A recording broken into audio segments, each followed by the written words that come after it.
Ticket rate తగ్గే అవకాశం ఉంది. కానీ సింగిల్ స్క్రీన్ అయితే మీకైతే రూ. 410 అయితే ఖర్చవుతుంది. మీరు ఇంక అక్కడికెళ్ళి నేను స్నాక్స్ తింటానా, ఏది తింటానంటే అది మీ పర్సనలు.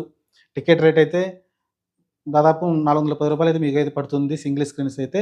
మీరు ఒకవేళ మల్టీప్లెక్స్ అలాంటి సినిమా థియేటర్‌కెళ్ళాలనుకుంటే మంచిగా అంటే మల్టీప్లెక్స్ అంటే కొంచెం హై క్లాస్ వాళ్ళకి మాస్ థియేటర్‌లుండవు. ఎందుకంటే గోల చేయడానికి ఉండదు. సైలెంట్‌గెళ్ళి రావడం ఉంటుంది. అలాంటి థియేటర్‌లు మీరెళ్ళాలనుకుంటే దాదాపు రూ. 530 అయితే బేసిక్ ప్రైస్ ఉంది. దానికొక రూ. 40 యాడ్ చేసుకుంటే రూ. 472 దాకా అయితే చూసాను. బుకింగ్ చూస్తే రూ. 470 రూ. 72 దాకా పడుతుంది. దానికి ఒక రూ. 20 మీరు ఆహ్, పార్కింగ్ యాడ్ చేసుకుంటే మీకు 592, 600 ఏసుకోండి. రూ. 600 అయితే ఒక టికెట్ అయితే పడుతుంది. మరి పరిస్థితి అది గూడా ఒక వారం పాటే ఈ టికెట్ రేట్లయితే ఉంటాయి. ఆ తర్వాత మళ్ళీ తగ్గిపోతాయి. మీకు తర్వాత నార్మల్ రేట్‌కయితే వస్తాయి. ప్రస్తుతం 1 వీక్ వరకైతే ఆ టికెట్ రేట్ అయితే ఉంటాయి. మీకు అలానే ప్రీమియర్స్‌కి ఇంకా ఎక్కువుంది. దాదాపు రూ. 800 టికెట్ ఏముందనుకుంటాను. అలానే